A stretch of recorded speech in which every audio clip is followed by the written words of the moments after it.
यो एकदमै विशाल भवन तपाईको यो बिजुली बजारको धोबीखोला पुलदेखि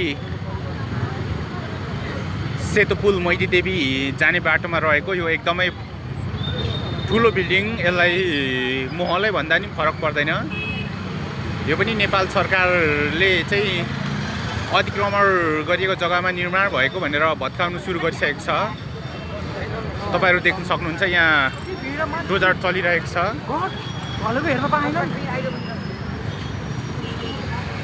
यो तपाईहरु देख्न सक्नुहुन्छ एकदमै भव्य भवन छ।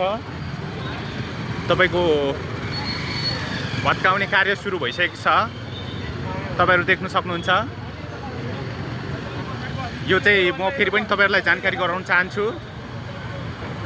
यो चाहिँ तपाईको नयाँ बानेश्वर छेउमा रहेको बिजुली बजारको धोबीखोला पुल रहेको छ।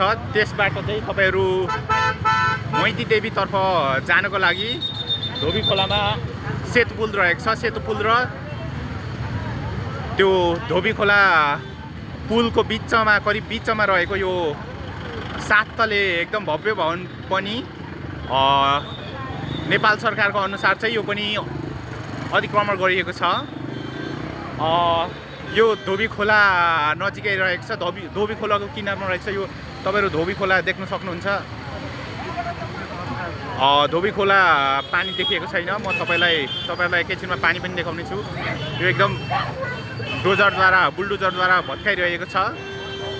यो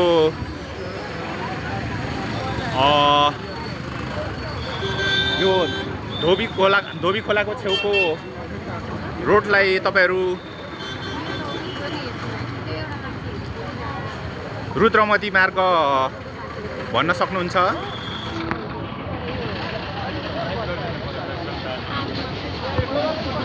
यो मेरो लाइट थोरै कम भयो त मैले लाइट बढाएको छु। डोजरहरु देख्न सक्नुहुन्छ तपाई। यहाँ मानिसहरुको भिड रहेको छ। धेरै मानिसहरुको भिड रहेको छ।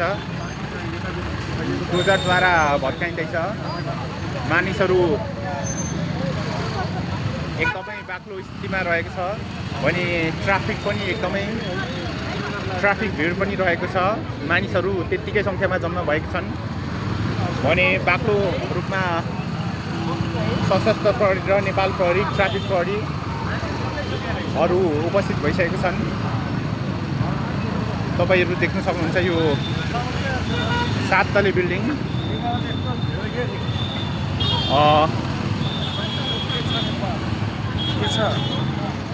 हिजो चाहिँ मिति 2083 साल वैशाख 19 गतेको दिन यो पर देखेकोमा भत्काइएको थियो भने आज 2083 साल 1 महिना 20 गतेको दिन यो भवन भत्काइँदैछ।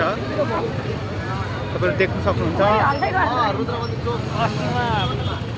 यो यहाँनिर तपाईको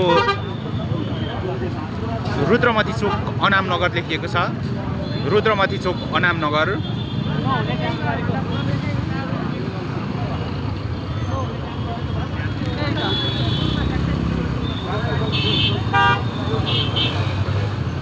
तपाईहरुलाई म देखाइरहेको छु यो भव्य 7 तले बिल्डिङ।